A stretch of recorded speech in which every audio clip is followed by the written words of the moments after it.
Deuxième partie de notre émission avec Territoire d'Info et la presse quotidienne régionale, les Indés radios, 130 radios qui sont nos partenaires sur tout le territoire français, les télés locales de France et le réseau VIA et TV5 Monde. Et l'invité politique en direct sur ce plateau. Ce matin, c'est Jordan Bardella. Bonjour. Bonjour. Merci d'être là. Vous êtes la tête de liste du Rassemblement national aux élections européennes. Et pour vous interroger, à mes côtés ce matin, Oriane Mancini, spécialiste politique de Public Sénat. Bonjour Oriane. Bonjour. Et Pascal Jalabert, bonjour. Du groupe EBRA, qui est là ce matin pour les dernières nouvelles d'Alsace et l'Alsace. Merci Pascal. Votre interview, Jordan Bardella, sera retransmise sur les sites vidéo de toute la presse quotidienne régionale à partir de 10h ce matin. On démarre avec l'actualité du week-end. Vous le savez, Alain Finkielkraut a parlé de rhétorique islamiste après son agression en marge de la manifestation des Gilets jaunes. Est-ce que vous êtes d'accord avec lui d'abord ? Je crois que oui, c'est-à-dire que ça fait, nous, des années qu'on explique qu'il existe aujourd'hui dans notre pays une montée de l'antisémitisme qui est corrélée à celle de l'islamisme. Voilà. Et l'individu qui s'en est pris à Alain Finkielkraut a été identifié comme étant membre de la mouvance islamiste. Donc ce sont ces fameux jaunes à l'extérieur, mais rouges et verts à l'intérieur. Et je pense que beaucoup de nos compatriotes de confession juive sont inquiets de la montée du fondamentalisme islamiste. Voilà, qui les pousse dans un certain nombre de quartiers à quitter leurs habitations. Moi, je suis élu de Seine-Saint-Denis et à Aulnay, par exemple, Aulnay-sous-Bois, il y avait 600 familles de confession juive il y a quelques années, il y en a aujourd'hui plus que 100. À Clichy-sous-Bois, il y en avait 400, il y en a aujourd'hui plus que 80. À La Courneuve, il y en avait 300, il y en a aujourd'hui plus que 80. Donc, on ne peut pas expliquer aujourd'hui qu'il y a une espèce d'idéologie antisémitique qui est similaire à celle des années 30. Il y a aujourd'hui une montée du fondamentalisme islamiste dans notre pays qu'il faut cibler. Et qui est la cause, je crois, de la montée de l'antisémitisme. Qu'est-ce que vous voulez dire par jaune à l'extérieur et rouge-vert à l'intérieur ? Je veux dire que le mouvement des Gilets jaunes initié le 17 novembre était un mouvement de ras-le-bol, de contestation générale, de la politique fiscale, du fait que beaucoup de Français n'étaient plus entendus, à qui ils aimeraient retrouver un peu de dignité. Et force est de constater que ce mouvement a été désormais récupéré dans les grandes villes par des mouvements d'extrême gauche, par des milices antifa qui se sont glissées au sein de ces gilets jaunes. On a vu un certain nombre de tags anarchistes sur les murs de l'Assemblée nationale, sur l'Arc de Triomphe. Et puis on a vu effectivement beaucoup de violences être commises par des gens qui sont systématiquement identifiés par nos services de renseignement, qu'on laisse depuis un certain nombre d'années intervenir dans les mouvements sociaux pour en pourrir les revendications. Je crois que 99% de nos compatriotes qui, exaspérés par la politique fiscale, ont mis un gilet jaune dès le 17 novembre, l'ont fait de manière totalement pacifique. Il y a un laisser-faire. Je m'interroge. Quand vous avez, il y a quelques semaines, je crois, à l'acte 3 ou 4, près de 2000 manifestations sur une seule journée, et que vous en aviez une quarantaine il y a 15 jours, qu'on a par exemple vu des manifestants aller jusque devant l'Assemblée nationale, je pose la question, et je pense que ce gouvernement, comme les gouvernements précédents d'ailleurs, ont un jeu trouble à l'égard des milices d'extrême gauche, qu'on laisse encore une fois venir pourrir et discréditer les mouvements sociaux. Je suis désolé, mais à Lyon, il y avait aussi des gens de l'ultra-droite qui d'ailleurs ont effectué une vraie bataille rangée avec ceux de l'ultra-gauche, donc c'est un peu match nul. Oui, mais je fais pas de... Enfin, je veux dire, toutes les violences sont condamnables par essence, mais si vous voulez, quand je vois des tags anarchistes sur les murs de l'Assemblée nationale, et quand je vois des individus... On a entendu on est chez nous, on a entendu... et on est chez nous est un signe d'appartenance à un mouvement d'ultra-droite qui menace la République française. Donc je pense que vous faites une erreur d'analyse. Moi, je crois que ce mouvement, encore une fois, a été récupéré par des individus...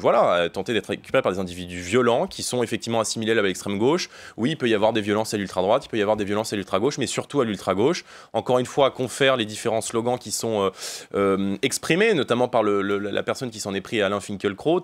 Dieu va te punir, vive la Palestine. La France nous appartient, donc des slogans qui sont régulièrement ceux de la mouvance salafiste. Encore une fois... Vous demandez des sanctions sévères ? Évidemment, mais ça fait des années que nous pointons du doigt la responsabilité des milices d'ultra-gauche dans les violences qui sont commises dans les manifestations.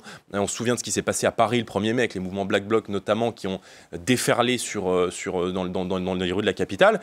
Et puis... Moi, je me souviens de Marine Le Pen en 2010 qui pointait déjà ces quartiers dans notre pays où il ne fait ni bon d'être homosexuel, où il ne fait ni bon d'être juif, d'être une femme, et même tout simplement d'être français ou blanc, il faut bien le dire. Alain Finkielkraut, justement, dit que la démocratie directe débouche sur le totalitarisme. Vous partagez ces points de vue ? Non, je pense que beaucoup de Français aujourd'hui ont le sentiment que les décisions sont parfois prises sans eux et même contre eux. Et aujourd'hui, je veux dire, c'est une réalité que le mode de scrutin et les institutions actuelles font qu'une grande majorité des Français sont exclus de la représentation nationale. C'est un exemple que je prends souvent. qui est assez concret, mais avec Jean-Luc Mélenchon et Marine Le Pen, on fait à eux deux 40% des voix lors de l'élection présidentielle. Ils n'ont qu'une quarantaine de députés à deux. Non, pas une quarantaine de députés. Nous avons 7 députés. La France Insoumise a un nombre de députés qui est complètement dérisoire.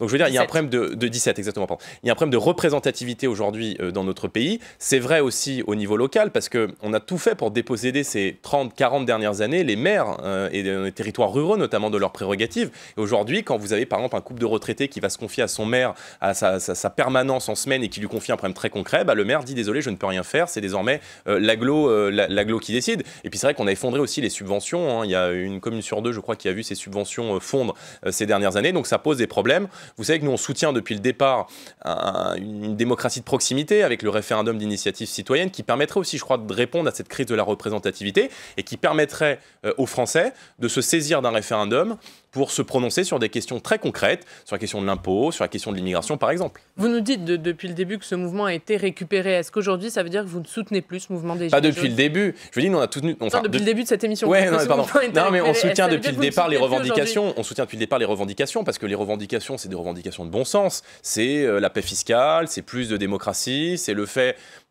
pour les Français de récupérer un peu de dignité de la part de représentants qui ne cessent de les mépriser, de les insulter depuis le début de ce quinquennat. Et au vu de la forme que prend ce mouvement tous les samedis, aujourd'hui, il s'arrête. C'est pas à moi de le dire, c'est pas un mouvement politique. J'ai pas la main, les partis politiques n'ont pas la main sur ce mouvement. C'est un mouvement de colère, c'est un mouvement qui est transpartisan. Est-ce qu'il s'arrête ? Moi, je demande qu'on fasse preuve de la fermeté la plus totale à l'égard des violences. Voilà. Maintenant, est-ce qu'il faut restreindre aujourd'hui le droit de manifester dans notre pays ? Je ne le crois pas. Mais c'est vrai que les violences commencent à exaspérer beaucoup, et notamment les commerçants qui n'en peuvent plus, notamment à Paris, dans les grandes villes, qui ont vu leur chiffre d'affaires fondre depuis novembre, et notamment au mois de décembre, qui est un mois très propice pour le commerce. Donc ça pose des problèmes. Restreindre la liberté de manifester, je ne le crois pas. Je crois que ça serait une atteinte assez importante à l'état de droit. À l'état de droit. Mais il faut faire preuve. Mais non, parce que attention, parce que la loi anti-casseurs était une loi finalement anti-gilets jaunes qui remettait dans les mains. Je pense que ça pose des problèmes de droit. Ça remettait dans les mains du politique, dans les mains de l'autorité administrative qui est le préfet, et donc son ministre de tutelle, le ministre de l'Intérieur, l'interdiction de manifester. Et donc je pense que c'est des dérives qui m'apparaissent assez inquiétantes. L'arsenal juridique et judiciaire, il existe aujourd'hui pour mettre hors d'état de nuire ces personnes. Vous savez, en état de droit, il n'y a pas de responsabilité collective, il y a une responsabilité individuelle. Et il faut évidemment que les personnes qui aujourd'hui défient les lois de la République et défient notre pays trouvent face à eux un État qui fasse preuve de la sévérité la plus totale. Demain soir, donc, rassemblement contre l'antisémitisme à Paris, à Strasbourg. Vous irez ? Mais c'est pas un rassemblement contre l'antisémitisme, si vous voulez, c'est des partis politiques qui sont au pouvoir depuis 30 ans dans notre pays et qui n'ont strictement rien fait face à la montée de l'islamisme, qui ont décidé de faire un petit coup de com'. Voilà, moi je suis sans ambiguïté là-dessus, mais c'est une opération d'enfumage de la part des partis qui se partagent le pouvoir depuis 30 ans, franchement, voilà. Mais je participe pas de cette opération, cette récupération politique qui est faite de l'antisémitisme. Je crois que M. Finkielkraut a d'ailleurs émis les mêmes réserves à l'égard de cette manifestation. Je pense que nos compatriotes de confession juive voient bien que depuis des années, nous pointons la responsabilité du fondamentalisme islamiste, qu'ils craignent énormément quand beaucoup de nos compatriotes, et contre lequel, force est de constater, strictement rien fait. Je crois que là encore, ils n'attendent pas des paroles. Mais pour vous, le rassemblement de demain, c'est de la récupération politique ? Oui, bah voilà, c'est quelques partis politiques, si vous voulez, c'est des partis socialistes, et des partis qui sont au pouvoir depuis 30 ans de notre pays, qui ont totalement échoué, et qui essaient de récupérer politiquement une cause en ayant exclu le Rassemblement national. D'ailleurs, vous me dites, est-ce qu'on ira ? Mais on n'a pas été invité par ces partis, d'ailleurs. Alors, c'est ce que vous a dit Benjamin Griveaux hier. Si on a besoin d'un carton d'invitation pour dire qu'on est contre l'antisémitisme, c'est qu'on n'a pas sa place dans la République. Enfin, on les sent un peu mal à l'aise là-dessus, et je pense qu'ils n'ont pas vraiment de leçons à donner, qu'ils agissent contre le fondamentalisme islamiste dans les quartiers, en fermant les mosquées radicales, en expulsant les prêcheurs de haine dans notre pays, en faisant preuve de la fermeté la plus totale à l'égard de ce type de propos qu'on a pu entendre par exemple à l'encontre d'Alain Finkielkraut. Je pense que c'est ce qu'attendent aujourd'hui, en l'occurrence, les Français et les Français de confession juive. Jordan Bardella, tête de liste du Rassemblement national aux élections européennes, et notre invité politique ce matin sur ce plateau. Le Rassemblement national, donc votre parti, a saisi le CSA pour que le temps de parole d'Emmanuel Macron, quand il va notamment faire ses grands débats, animer ses grands débats dans les territoires, soit décompté dans le cadre des élections européennes. Il est en campagne permanente pour vous, le président de la République ? Oui, je crois que là c'est clair pour tout le monde, et il a retroussé ses manches et puis il part faire une campagne électorale. C'est pas son rôle de l'être. C'est pas son rôle d'être au contact des gens.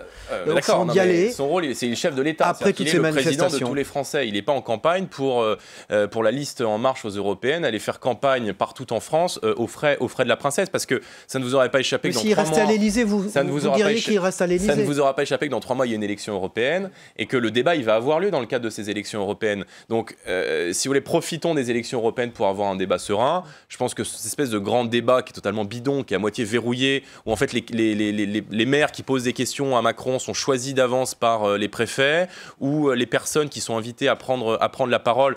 On a vu vos confrères ont montré... Libre, hein, il n'y a pas que des gens... Non, la parole est absolument pas libre. Vous avez vu d'ailleurs vos confrères du service public d'ailleurs de France Télévisions ont montré ce témoignage de ce jeune Clément en Saône-et-Loire qui a posé une question à Macron il y a quelques jours et qui expliquait qu'on lui avait demandé la question à l'avance, qu'en réalité tout était verrouillé, et je cite ces mots, que cela s'apparentait davantage à une grande pièce de théâtre. Donc il ne faut pas être dupe. Moi, si vous voulez, ce qui me pose problème, c'est que le président de la République est quand même issu du parti majoritaire, du parti de la République En Marche, squatte les chaînes d'infos en continu pendant des heures et des heures.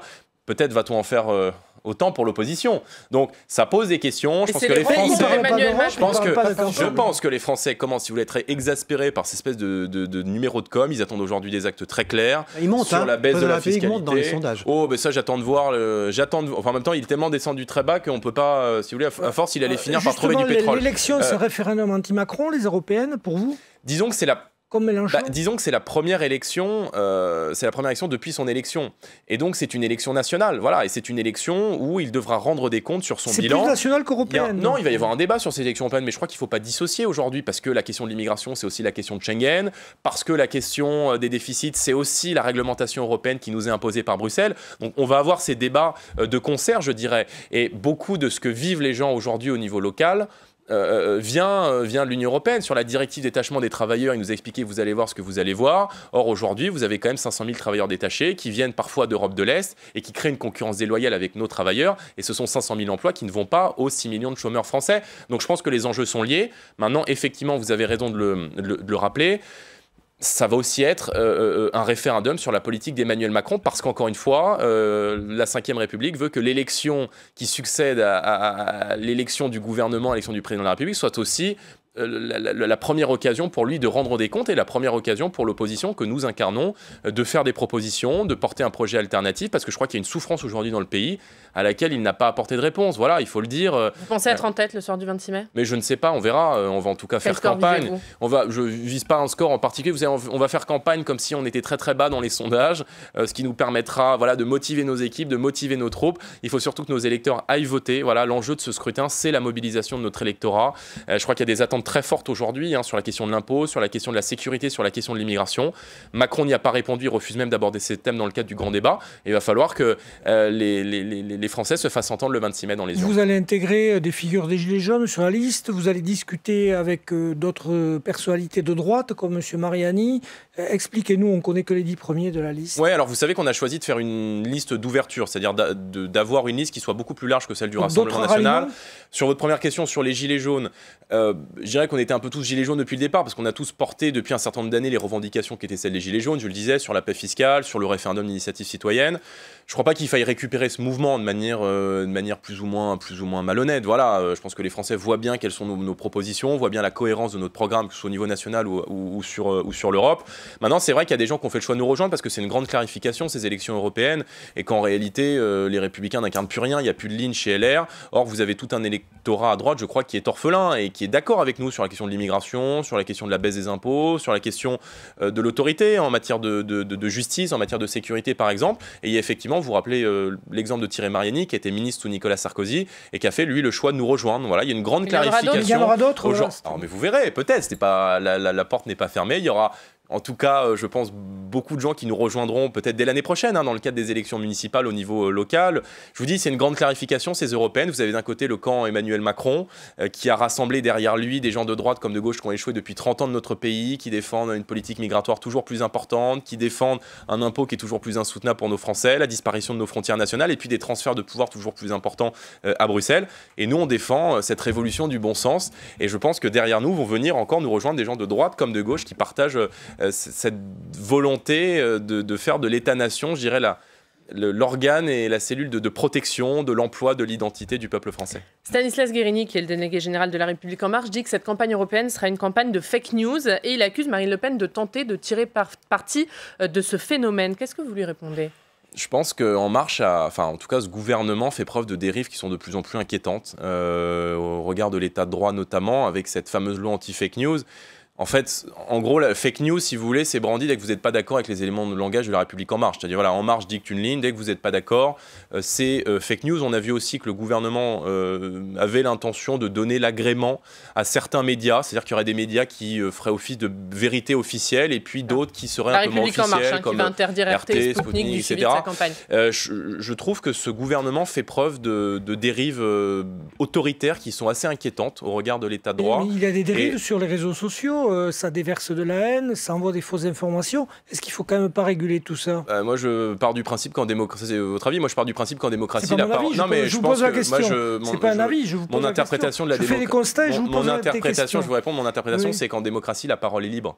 Voilà, et qu'on ne peut pas aujourd'hui restreindre la liberté de parole, restreindre la liberté d'expression, parce que on est quand même en période de grand débat. Bon, alors si vous voulez, il faut réciter le catéchisme de La République En Marche pour ne pas tomber... Enfin, Madame Belloubet, c'est quand même très grave, parce que sur l'affaire du traité d'Aix, par exemple, elle a dit que si Marine Le Pen continuait de tenir des propos qui n'étaient pas conformes à ce que souhaitait En Marche, elle s'apprêtait à saisir la loi anti-fake news. Donc je veux dire, il y a des dérives qui sont extrêmement graves aujourd'hui, et je pense qu'on apparaît, nous, effectivement, comme le parti qui défend la liberté et la démocratie de proximité. Jordan Bardella, on reste dans le judiciaire. François Ozon est assigné pour son film sur l'affaire d'un prêtre accusé de pédophilie. C'est la défense du prêtre qu'il a assigné. Est-ce que vous voudriez, vous, que ce film sorte avant le procès ? Je ne sais pas. Écoutez, il y a une enquête de justice visiblement qui est ouverte. Laissons la justice faire son travail. Donc, personnellement, vous avez une idée sur cette affaire ? Non, je vous dis, je connais pas, j'ai pas trop suivi l'affaire, mais encore une fois, moi, je suis assez prudent là-dessus. Laissons la justice faire son travail.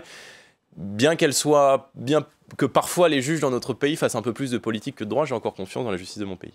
Merci beaucoup, Jordan Bardella, Merci avec vous. du Rassemblement national aux Merci élections européennes, d'avoir été notre invité politique. Merci Oriane Mancini et merci Pascal Jalabert. On passe au débrief de l'actualité dans un instant. À tout de suite.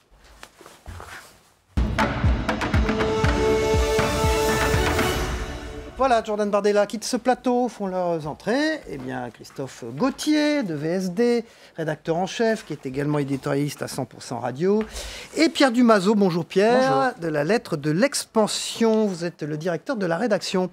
On part tout de suite, Pierre Dumazeau. On va parler de Jordan Bardella, de ce qu'il a dit à propos de ce qui s'est passé ce week-end, à savoir qu'Alain Finkielkraut a parlé de rhétorique islamiste après son agression en marge des manifestations liées aux Gilets jaunes.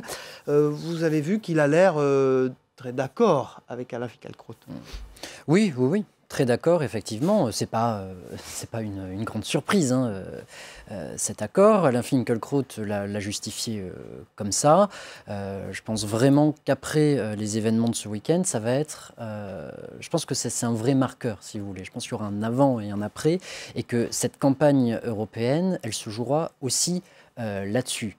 Il l'a bien dit, notre invité politique ce matin. Oui, mais je pense vraiment que vu la violence des scènes de ce week-end, je pense que ça va venir très rapidement dans le débat et peut-être même que ça va devenir un thème central. Il a dénoncé au fond tous les gouvernements qui se sont succédés, y compris celui-là maintenant, en disant en fait, ils n'ont pas fait le travail, ils n'ont pas combattu l'islamisme rampant. C'était ça. Oui, c'était ça, c'est l'argument Jordan Bardella, qui est l'argument du Rassemblement national. Enfin, il n'y a pas de surprise dans ses propos. Cet islamisme rampant induit l'antisémitisme. C'est ça la construction intellectuelle. La construction intellectuelle, c'est ce qu'a dit Alain Finkielkraut aussi. Ce qui est...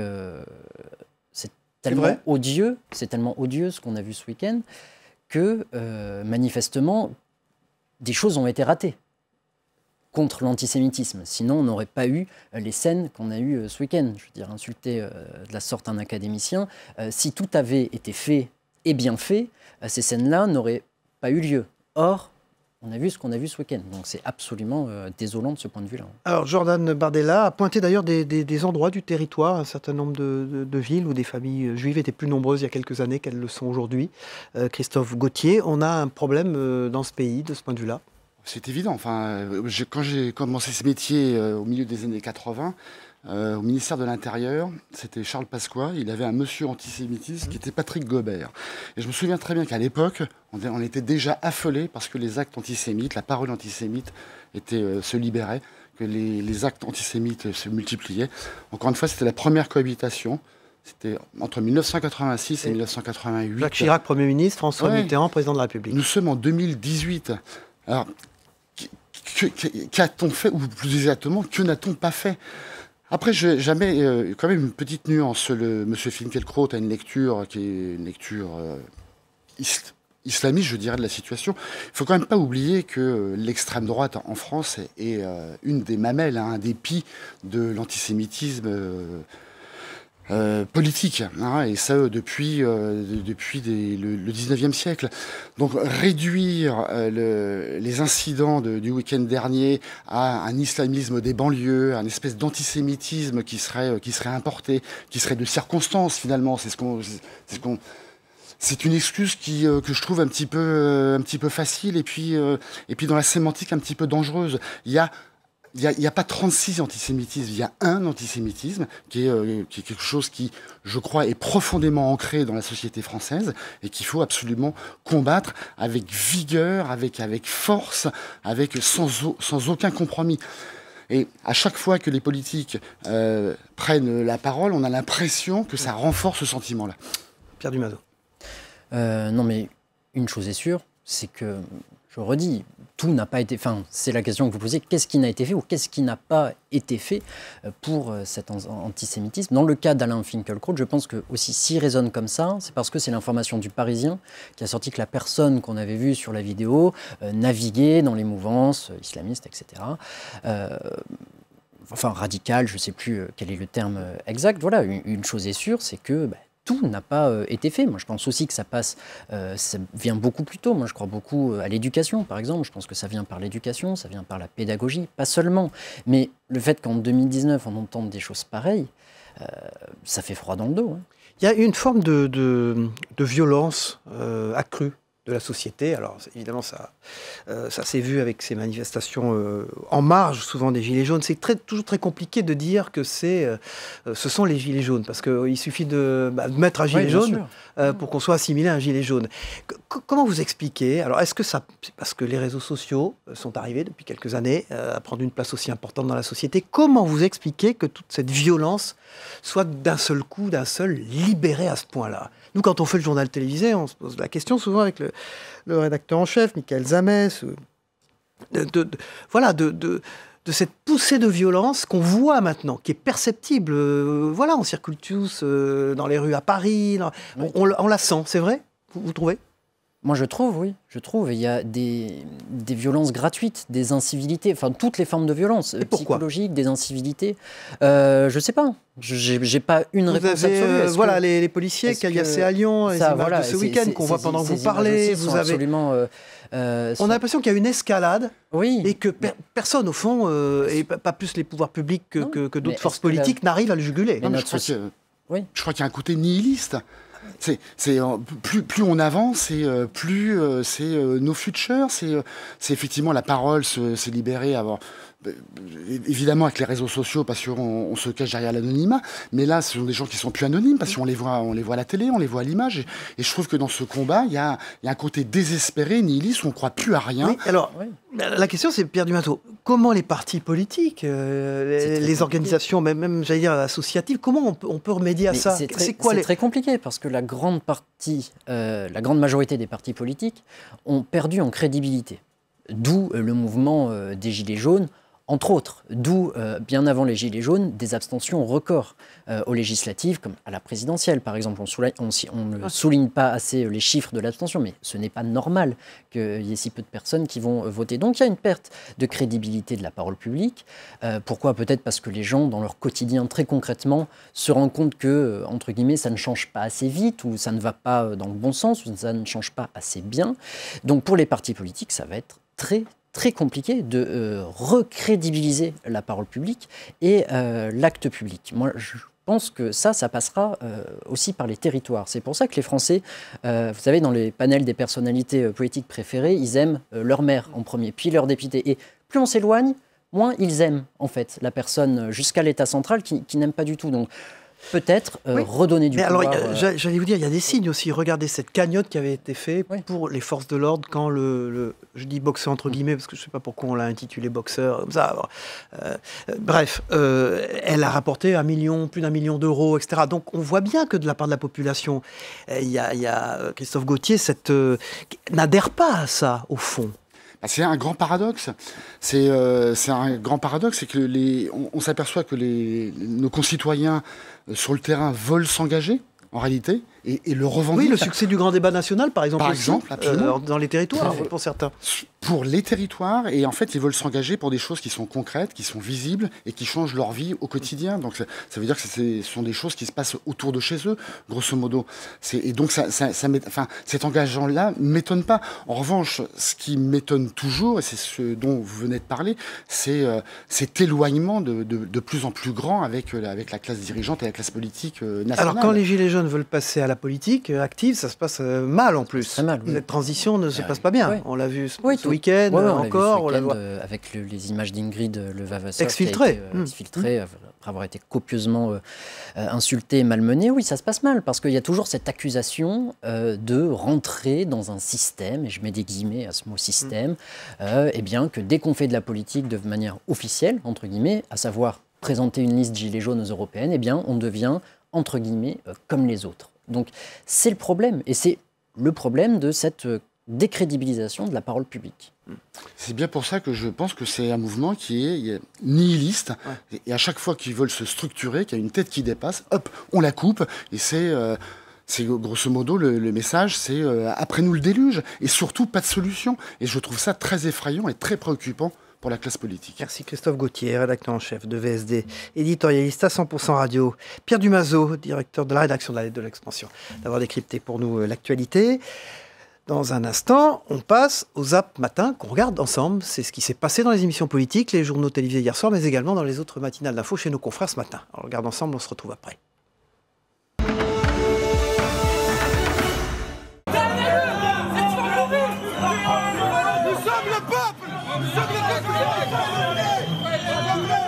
Si des policiers ne s'étaient pas interposés et n'avaient pas fait une sorte de cordon pour les empêcher de quitter le défilé et de s'engouffrer dans la rue Campagne Première, je pense que certains d'entre eux voulaient me casser la gueule. C'était une violence, malgré tout, pogromiste. Les réactions d'indignation se sont multipliées, à commencer par celle d'Emmanuel Macron. Les injures antisémites dont il a fait l'objet sont la négation absolue de ce que nous sommes et de ce qui fait de nous une grande nation. Nous ne les tolérerons pas. À l'intérieur de ces cortèges, de manière minoritaire, à nouveau, vous avez des éléments d'extrême gauche ou d'extrême droite qui font preuve d'un antisémitisme crasse, qui l'expriment par hier des insultes. Il s'est trouvé confronté à des militants d'extrême gauche et même à l'islamo-gauchisme et qui se sont comportés de la seule manière en réalité qu'ils connaissent, c'est-à-dire par l'insulte, par la violence, par l'intimidation. Il y a les personnes qui ont été identifiées hier et qui seront interpellées et qui seront déférées devant les tribunaux pour je l'espère, voir condamner, recevoir des sévères condamnations, mais en tout cas, tout ça ne doit pas évidemment passer, tout ça doit faire l'objet d'une réprobation générale. Il n'a pas porté plainte, lui. Est-ce que vous comprenez sa décision ? Je peux comprendre sa décision, en tout cas je la respecte. La question n'est pas là. La question, elle est liée aux faits qui se sont produits, à des vidéos qui ont été diffusées sur Internet, et c'est la raison pour laquelle le parquet général a souhaité que soit ouverte cette enquête qui a été confiée à la brigade de répression de la délinquance des personnes. Jean-Luc Mélenchon, et le début de son tweet fait du bruit, conscient de l'instrumentalisation de l'antisémitisme, écrit-il. Je crois aussi qu'il ne faut jamais laisser passer le racisme. Autour de Finkielkraut, il y a aussi des gilets jaunes qui voulaient le défendre et s'opposer à l'attaque. Je suis avec eux. Franchement, je pense que c'est un naufrage, Jean-Luc Mélenchon. Il a été républicain, il a été ministre, il a été sénateur, il a été élu européen. Il n'est plus républicain ? Les mois qui viennent nous le diront, mais je pense que son parti couvre des choses qui sont intolérables. Alors qu'on a vu tout ce qui s'est passé ces dernières semaines, on attend de lui qu'il condamne, point barre. On n'attend pas de relativiser, de mettre du doute, un peu de théorie du complot en parlant d'instrumentalisation. C'est objectivement inadmissible. Et d'ailleurs, ça rejoint l'ambiguïté malsaine du Rassemblement national. On voit là qu'il y a un même état d'esprit qui se rejoint, qui est absolument inadmissible. Voilà, troisième partie de notre émission, l'actualité parlementaire avec Territoire Sénat dans un instant. À tout de suite.